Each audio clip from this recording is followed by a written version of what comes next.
Olá, meus amigos e minhas amigas que estão aí assistindo esse vídeo. Sou Rafael Barreto, professor de Direito Constitucional, e nesse vídeo, Joga na Tela, eu vou comentar para vocês o informativo de jurisprudência do Supremo Tribunal Federal de número 955. Estou de volta com vocês. Esse vídeo faz parte do projeto que eu desenvolvo de comentários detalhados aos informativos de jurisprudência do Supremo Tribunal Federal. Eu não sei se é do seu conhecimento, mas semanalmente o Supremo Tribunal Federal divulga um informativo de jurisprudência contendo um resumo dos julgados da Corte na semana anterior, e o conhecimento desses informativos é muito importante para se manter atualizado com o direito constitucional. Para quem está se preparando para concurso público, é imprescindível o conhecimento dos informativos do Supremo. E, de modo a facilitar a compreensão para as pessoas, eu desenvolvo esse projeto. Se você está chegando agora, saiba que existem aulas anteriores para cada informativo de 2019, tem uma aula, e tem também a retrospectiva dos mais importantes julgamentos de 2018 e a retrospectiva dos mais importantes julgamentos de 2017, tudo à sua disposição. Coloca meu site aqui na tela para o pessoal, ó, vai aparecer aqui, vai lá no meu site, que é o rafaelbarreto.com.br, clica lá no menu Informativos do STF e vai estar tudo à sua disposição. Meus queridos, vamos na tela, informativo 955, está aqui. Primeiro julgado, exploração de recursos naturais não renováveis e repasse de royalties a municípios. O plenário, por maioria, julgou improcedente pedido formulado em uma ação direta de inconstitucionalidade proposta contra o artigo 9º da Lei Federal nº tal, que institui para estados, Distrito Federal e municípios compensação financeira pelo resultado da exploração de petróleo ou gás natural, de recursos hídricos, para fins de geração de energia elétrica, de recursos minerais em seus respectivos territórios, plataforma continental, mar territorial ou zona econômica exclusiva. Estou de volta na tela e, de início, antes de eu avançar no julgamento, eu quero aqui destacar para vocês que a competência constitucional, quer dizer, a obrigação constitucional de fornecer energia elétrica, de viabilizar a energia elétrica, é uma competência da União. Compete à União explorar o serviço de energia elétrica, por compete à União explorar esse serviço, entenda, a União tem a obrigação constitucional de promover a geração de energia elétrica, porque trata-se de um bem de interesse nacional, é um serviço de necessidade nacional. Se fosse dos municípios ou do Estado a obrigação, a gente ia complicar a vida da maioria dos municípios e dos estados brasileiros. Por exemplo, o município em que eu resido, Salvador, Bahia, não gera energia elétrica. O estado da Bahia até tem geração de energia elétrica, mas a maior parte dos estados brasileiros não gera energia elétrica. A geração é a obrigação da União. Agora preste atenção. Quando a gente estabelece que compete à União, não é, explorar o serviço de energia elétrica, quer dizer, viabilizar a energia elétrica, não quer dizer que ela diretamente é quem vai executar o serviço. Ela pode delegar a prestação do serviço a terceiros, inclusive particulares, empresas privadas ou até mesmo empresas estatais. Se você pegar o caso do estado da Bahia, a gente tem aqui uma empresa chamada Coelba, Companhia de Eletricidade da Bahia, que durante muitos anos foi uma empresa estadual, depois foi privatizada. Nunca foi do Estado da Bahia, tampouco da iniciativa privada, a obrigação constitucional. É da União, só que a União ela delega a prestação do serviço. Eu vou pegar com vocês, vamos na Constituição, aqui no artigo 21, compete à União, quando a gente bota na tela a Constituição, isso, ó, artigo 21, compete à União. Quando a gente avança aqui, no inciso 12, explorar diretamente ou mediante autorização, concessão ou permissão, serviços e instalações de energia elétrica e aproveitamento energético dos cursos de água em articulação com os estados, onde se situam os potenciais hidroenergéticos. Estou de volta com vocês. Bom, dito isso, eu quero retornar ao informativo. Vamos a ele. Joga na tela. A lei institui para os estados, DF, municípios, compensação financeira pelo resultado da exploração de petróleo ou gás natural, de recursos hídricos, para fins de geração de energia elétrica e recursos minerais em seus respectivos territórios, plataforma continental, mar territorial ou zona econômica exclusiva. Estou de volta com vocês. E, gente, prestem atenção.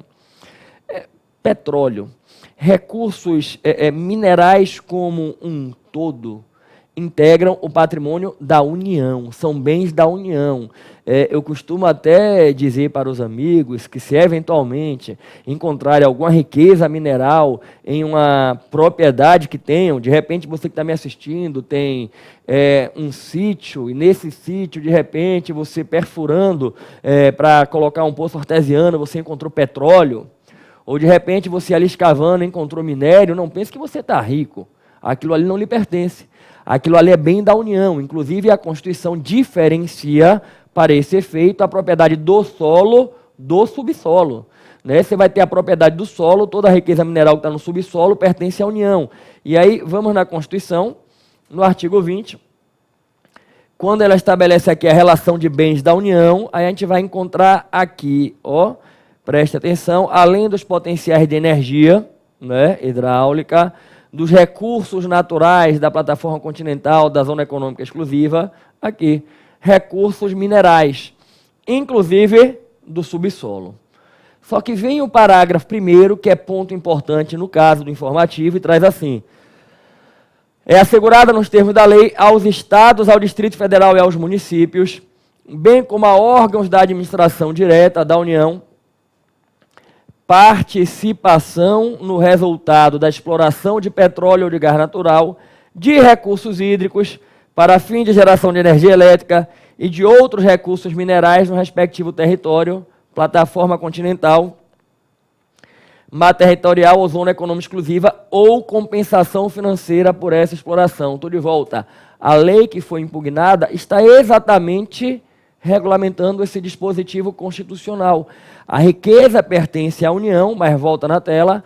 A Constituição assegura aos estados, DF, municípios, nos quais se encontra a riqueza mineral, e olhem que vão ter duas possibilidades: o direito de uma participação no resultado da exploração ou uma compensação financeira pela exploração. Estou de volta. Então, os estados e municípios vão receber ou uma compensação financeira ou uma participação no resultado econômico da exploração. Joga na tela. E aí a lei disciplina isso, foi questionada, e o Supremo entendeu que a lei era constitucional, que em verdade a lei estava materializando, né, esse dispositivo constitucional. Aí tem algumas coisas bem interessantes aqui. Inicialmente, o relator afirmou, com base no artigo 20, incisos tais e parágrafo 1º, que o Poder Constituinte optou por denominar os royalties como participação no resultado e compensação financeira pela exploração de recursos naturais, aquilo que eu comentava com vocês, né? E aí diz que as receitas são originárias da União, tendo em vista a propriedade federal dos recursos minerais, mas são obrigatoriamente transferidas aos Estados-membros e municípios por força do citado dispositivo constitucional. Afastou dessa forma a reivindicação dos royalties como receitas originárias dos Estados-membros e municípios. Estou de volta. E aqui é interessante que ele está destacando o seguinte: como a propriedade é da União, não é receita originária de Estado e município. É receita originária da União, mas transferida obrigatoriamente aos estados e municípios. Porque a Constituição não dá à União a faculdade de decidir se vai ou não fazer a compensação financeira ou assegurar a participação aos estados e municípios. É direito que eles têm. Inclusive, se a União não fizer isso, eles podem judicializar. Poderiam questionar em juízo: a União está fazendo retenção de um valor que ela tem obrigação constitucional de repassar. Vamos jogar na tela. Um outro ponto que eu achei bacana para eu destacar aqui para vocês é quando ele coloca isso aqui. Relembrou que, na linha da jurisprudência da Corte, não há hierarquia entre leis ordinárias e complementares, que se diferenciam apenas pelo quórum de aprovação. Estou de volta. Eu estou pegando essa parte para trazer para vocês uma outra discussão dentro do direito constitucional que apareceu aqui, que envolve a relação entre lei ordinária e lei complementar. E realmente não há hierarquia. Se a gente pegar as espécies normativas emanadas do Poder Legislativo, artigo 59, emenda constitucional, lei complementar, lei ordinária, lei delegada, medida provisória, decreto legislativo, resolução, a emenda constitucional é superior a todas as outras, que ela adentra no texto constitucional. Mas entre todas as outras espécies não há relação de hierarquia. O que há é uma materialidade própria de cada um, uma funcionalidade de cada um. Lei complementar é para matéria de lei pontualmente indicada no texto constitucional, porque a Constituição entende que aquela matéria tem que ter um quórum superior de elevação. Lei ordinária é matéria residual, mas não há hierarquia. Lembre, teoria geral do direito, só há hierarquia entre espécies quando uma é fundamento normativo de validade da outra. Uma deriva da outra. E tanto a lei ordinária quanto a complementar derivam da Constituição, e não uma da outra. A lei complementar não é a fonte normativa da lei ordinária. A lei ordinária não deriva da lei complementar, ela deriva da Constituição, assim como a lei complementar. Vamos voltar na tela. Então não há hierarquia entre lei ordinária e complementar. Quero avançar aqui com vocês, né? Desse julgamento aqui, magistério e promoção funcional, quero só chamar a atenção de um detalhe de controle. O plenário resolveu questão de ordem para julgar prejudicado o perdido formulado em ação direta contra os artigos tais, porque houve a revogação das normas impugnadas. Estou de volta. Isso aqui é um ponto consolidado na jurisprudência do Supremo, amplamente cobrado em provas, que a revogação da norma ou das normas que estão sendo impugnadas em uma ação de inconstitucionalidade levam ao prejuízo da ADIM por perda de objeto. E para você compreender, vamos imaginar que eu entrei com uma ADIM impugnando esta lei ou este artigo de lei, e durante a tramitação, a lei, o artigo, houve revogação. A lei foi revogada. Não existe mais a lei que eu estou impugnando. O objeto desapareceu. Se não há mais o objeto de impugnação, a ação perde o objeto. Por isso que, com a revogação das normas, vamos voltar no informativo, o tribunal julgou prejudicada a ação. Vamos caminhar. Legitimidade do Ministério Público, Ação Civil Pública e FGTS. O Ministério Público tem legitimidade para a propositura de ação civil pública em defesa de direitos sociais relacionados ao Fundo de Garantia do Tempo de Serviço. Na origem, o Parquet Federal ajuizou uma ação civil pública em que visa o tratamento unificado ou unificação de contas vinculadas ao FGTS, pertencentes a empregado que possui mais de um vínculo laboral. E aí o Supremo consolidou esse entendimento.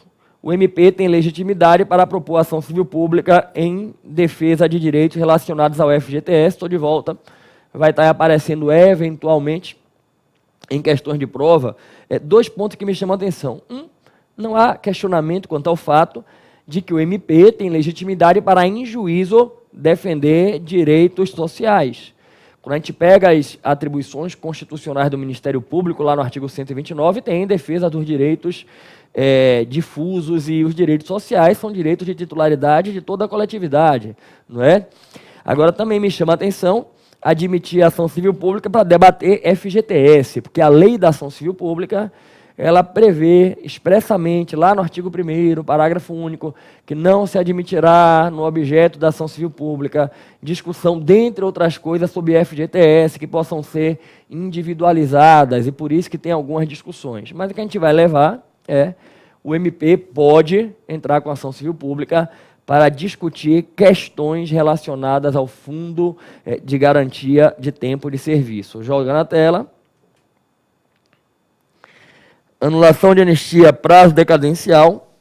O plenário iniciou o julgamento de um recurso extraordinário em que se discute a possibilidade de um ato administrativo, caso evidenciada a violação direta do texto constitucional, ser anulado pela administração pública quando já decorrido o prazo decadencial previsto na Lei 9784/99, que é a Lei de Processo Administrativo. Estou de volta, gente. No mérito, eu não vou nem aprofundar o mérito aqui agora, porque só entrou em julgamento, não é? Mas no mérito tem uma discussão sobre um ato de anistia. Eu não sei se você conhece, que na Constituição, lá no ADCT, no artigo 8º do ADCT, houve previsão do que se denomina de anistia política. a Constituição traz a previsão de concessão de anistia a pessoas que foram perseguidas durante o regime militar, e essas pessoas têm direito, muitas vezes, não apenas ao restabelecimento de uma situação anterior, que tinham sido privadas, como até mesmo indenizações. Tem muitos casos desse na prática brasileira, e aqui está havendo uma discussão se poderia ou não ser reconhecida a nulidade de um ato de concessão de anistia, e a discussão aqui é em torno do prazo da autotutela por parte da administração. Eu não sei se você lembra, a Lei de Processo Administrativo, ela prevê, e aí eu vou destacar para a gente, joga na tela, aqui é a Lei de Processo Administrativo Federal, a 9784, que o direito da administração de anular os atos administrativos de que decorram efeitos favoráveis para o destinatário decai em 5 anos, contado da data em que foram praticados, salvo comprovada má-fé. Estou de volta. O prazo para a administração exercer a autotutela é 5 anos, salvo se há má-fé por parte do administrado ou beneficiado pelo ato. E a discussão aqui, ela passa não necessariamente pela má-fé, mas pela inconstitucionalidade. Se identificada uma inconstitucionalidade, haveria esse prazo de 5 anos ou não, né? É uma discussão muito interessante, que a gente vai ter aqui. Ó, joga na tela o informativo. Só para mencionar, eu vou deixar para aprofundar quando a Corte concluir. Aqui. A jurisprudência da Corte é no sentido de que o poder-dever de autotutela autoriza a administração a proceder à revisão à condição de anistiado político, ok? Nem mesmo decurso de lapso temporal de 5 anos seria a causa impeditiva, haja vista a ressalva da parte final do capítulo 54, autoriza a anulação a qualquer tempo, uma vez demonstrada no procedimento administrativo a má-fé. E aí vem que as situações de flagrante inconstitucionalidade não devem ser consolidadas pelo transcurso do prazo, sob pena de subversão das determinações incertas na Constituição. Estou de volta, vamos aguardar, mas a tendência é que realmente vá nesse sentido, né? Que a convalidação da inconstitucionalidade pelo decurso de prazo não ocorre. O passar dos anos não ensejaria a convalidação da inconstitucionalidade. Joga na tela. Próximo caso aqui, concessão de aposentadoria, prazo decadencial, contraditório e ampla defesa. O plenário iniciou um julgamento de recurso extraordinário em que se discute se o Tribunal de Contas da União deve ou não observar o prazo decadencial de 5 anos, previsto na Lei de Processo Administrativo, para julgamento da legalidade do ato de concessão inicial de aposentadoria e a necessidade de observância do contraditório e da ampla defesa. O ministro Gilmar Mendes deu provimento ao recurso para assentar que o TCU não está adstrito ao prazo decadencial para o julgamento da legalidade do ato de concessão inicial de aposentadoria. Todavia, caso ultrapassado mais de 5 anos do recebimento do referido procedimento pela Corte de Contas, sem que tenha havido apreciação da legalidade, deve ser assegurado ao interessado o uso das garantias do contraditório e da ampla defesa. Estou de volta.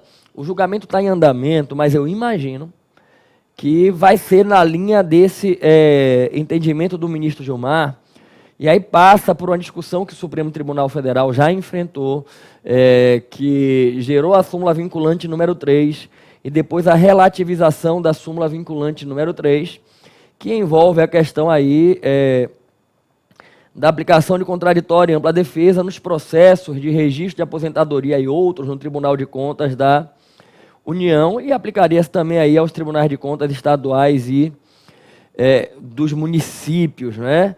Vou trazer para a gente a súmula vinculante número 3, joga lá na tela, por favor, está aqui. Nos processos perante o Tribunal de Contas da União, asseguram seu contraditório e a ampla defesa, quando da decisão puder resultar anulação ou revogação de ato administrativo que beneficie o interessado, excetuada a apreciação da legalidade do ato de concessão inicial de aposentadoria, reforma e pensão. Súmula vinculante 3, estou de volta para a gente compreender melhor o teor da súmula. É importante lembrar que a concessão de aposentadoria é um ato administrativo complexo, que pressupõe pelo menos 2 etapas. Primeiro, o órgão público no qual o servidor é lotado concede a aposentadoria, e depois o Tribunal de Contas aprecia a legalidade desse ato. Por exemplo, vamos imaginar que você tem um servidor público federal, ele é servidor do IBGE. Ele requereu aposentadoria e aí a autoridade superior no IBGE concedeu a aposentadoria e depois esse ato vai ser apreciado pelo Tribunal de Contas da União. E se o Tribunal de Contas homologar, o ato se aperfeiçoa a forma, coisa julgada, administrativa. Mas o tribunal pode negar o registro do ato por entender que não estão preenchidos os requisitos para aposentadoria. O que o Supremo pacificou na súmula vinculante número 3 foi o seguinte: no exame da legalidade do ato de concessão inicial, o Tribunal de Contas não tem que conceder contraditório e ampla defesa. No meu exemplo, o IBGE concedeu a aposentadoria e remeteu para o Tribunal de Contas.